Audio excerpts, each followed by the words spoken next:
Today's presentation is all about why you need to turn your business into an organic growth machine. And so we're going to start with a really common quote that I hear a lot as a startup advisor and as an angel investor. And it's usually from a founder looking to raise capital. And this is what the quote is. We're raising capital to acquire new users and accelerate growth. Our aim is to use this capital to acquire X number of users so that we can raise our Series Y in 18 to 24 months' time. Our aim is to use this capital to optimize our content and digital advertising strategies, such that we can get our CAC to LTV ratio to be greater than 5. We're confident we can do this, but we do need capital to build out this capability and deliver it at scale. We have a very capable marketing team and we believe that this is possible. We just need you to invest. So please invest. And so why I bring this up is that the general theme of that idea is one of the SaaS industry's most common growth strategies for early startups to adopt. That is to invest in digital advertising in order to test and optimize for favorable CAC to LTV ratios. Now, of course, the theory being that if you can build a reliable system that generates a favorable cost of acquisition to lifetime value ratio, then you can somewhat guarantee profitability. And in theory, this all makes sense. If your lifetime value is greater than your cost of acquisition and you can guarantee that over time, then in theory you will grow profitably. But what's wrong with this thinking? Something I want to explore with you today. Because to start with, we really do need to look at the global digital advertising market. In particular, Google and Facebook combined have 56% market share of the $400 billion global digital advertising market. And when you add in Amazon and Microsoft, that's 64% of this market covered. And so that's quite a bit of dominance for a few players. Since the early 2000s, there's been this growth of the digital duopoly within the digital advertising market space. And this is global. And you can see that this growth has been exponential for that amount of time. And we only need to look at the combined revenue of Facebook and Google to really understand how powerful these two are. $204.5 billion in 2019 alone, and that's pre-pandemic. So what are the key points that we can take away from all this information? The first is that there's only really two choices for any company looking to advertise online, and that's to do it through Google and or Facebook. The second is that the digital advertising market is a duopoly, and it's a duopoly that's only getting stronger year on year. And the third is that Google and Facebook have an effective paywall that controls the customer access for almost all online markets. It's as if any company wanting to advertise online has to pay a customer access tax to either Google or Facebook or both. And this is a tax that keeps increasing year on year at an exponential rate. There's simply no other option for companies, and it's something we're forced to pay if we take the growth strategy outlined at the start. So why doesn't this stop many companies from adopting such a growth strategy? It's quite simple, really. The reason this growth strategy is so common amongst digital startups more has to do with how it aligns with the venture capital investment model and their requirements, more so than what it means to actually grow a digital company. This growth strategy isn't necessarily in the best interest of the company in question, it's in the best interest of the venture capital and how they want to invest. And so, what is wrong with the strategy exactly? Well, a growth strategy that relies on paid advertising alone to win is always going to be a flawed strategy. It leads to an inherently fragile business model, one that's very capital intensive and one that embeds an unavoidable natural increase in advertising cost year on year.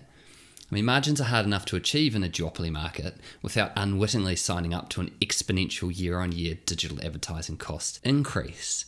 And it's important to remember that such growth strategies also rely on an assumption that someone will foot the bill for the net operating gap that such growth strategies naturally generate. It's never a guarantee that you can get a favourable cost of acquisition to LTV ratio, and it can also be really hard to establish break-even points when assessing future advertising costs at scale. Thus, it's not uncommon for a company that adopts such a growth strategy to be held hostage by their continued need for capital. Now, this is a position that VC firms who typically fund these operating gaps have no issue with. A company that's under a time pressure to source capital has no leverage, and a company with no leverage has no power.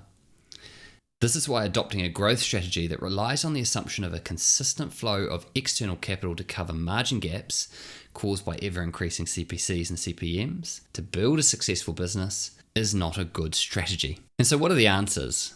Well, it's pretty simple. You need to offset the company's reliance on paid advertising to generate business by building out and executing organic growth strategies. The less reliant a company is on digital paid advertising to generate business, the more robust and, ironically, the more investable that company will be. There are 4 growth strategies that we can look at to help a company achieve a more diverse, robust, and proportionally organic revenue base.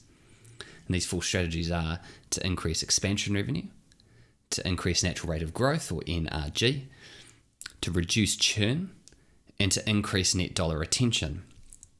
And so we're now just going to explore these 4 in a little bit more detail, just so that you can get your head around what these actually mean. So the first strategy we're going to look at is increasing expansion revenue. Now, expansion revenue is the proportional monthly recurring revenue that is generated by existing customers. Expansion revenue is generated by the upselling and cross-selling activities of a business. That means selling upgrades or new products to existing customers. Now, adopting such a strategy to increase expansion revenue will result in initiatives that both improve upselling and cross-selling activities. And when we execute these initiatives well, the result is going to be lower net customer acquisition costs. A good objective to set when adopting an expansion revenue strategy is to aim for expansion revenue to be greater than 30% of total annual revenue. Companies that achieve this objective typically see a CAC to LTV ratio tending towards 5. And so now onto our second strategy, which is to increase natural rate of growth. The natural rate of growth, or NRG, measures the proportion of revenue growth that comes from organic, i.e. non-paid, acquisition sources. NRG basically answers the question, if no one from marketing and sales did their job, how much would this company grow? And so that's a really good way to think about it. Now, adopting such a strategy as to increase NRG typically leads to initiatives that focus on value creation for customers and organic channel optimization. These activities, when executed well, both directly and indirectly reduce net cost of acquisition. And as such, a really good objective to set when adopting a natural rate of growth strategy is to aim for NRG greater than 100%. Achieving this objective typically results in a 50% reduction in CAC when compared to similar companies. And so this brings us to our third strategy, which is to reduce churn. Churn is the rate at which an existing customer leaves your product or service. It's basically a measure of customer retention, as it describes a proportion of lost business within a given time period. Now, adopting this strategy doesn't necessarily have a direct effect on organic revenue, but it does encourage initiatives that optimize for user experience and customer success. Such work, when done well, increases LTV and has the secondary effect of making expansion revenue initiatives more successful, whilst also making the product more appealing to new customers, which naturally leads to better product adoption and more sales. So a good objective to set when adopting a strategy to reduce churn is to aim for an annual churn rate of less than 3%. Now, the real-world effect of reducing churn will be context dependent to the company, as will the rate that you want churn to be. But there are some companies that I've been working with that for every 1% reduction in churn equates to about a 3 times increase in customer LTV. And so the final strategy that we can look at is to increase net dollar retention. Now, net dollar retention measures for changes in monthly recurring revenue within an existing customer base.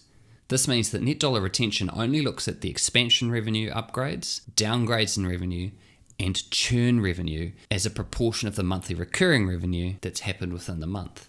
It excludes new customer revenue. Adopting a strategy to increase NDR encourages initiatives that optimize for expansion revenue and limiting of downgrades, whilst also factoring in initiatives that limit churn. Thus, this is the most comprehensive and powerful organic growth strategy of the 4. And so a really good objective to set when adopting a net dollar retention strategy is to aim for an NDR value greater than 100%. In short, this will ensure any leaking revenue is highlighted and plugged, will account for churn, will improve expansion revenue, and will limit customer downgrades, which has the total effect of transforming your revenue growth when really done well. It's important to understand that the correct execution of any organic growth strategy should be one that directly influences the company's CAC to LTV ratio.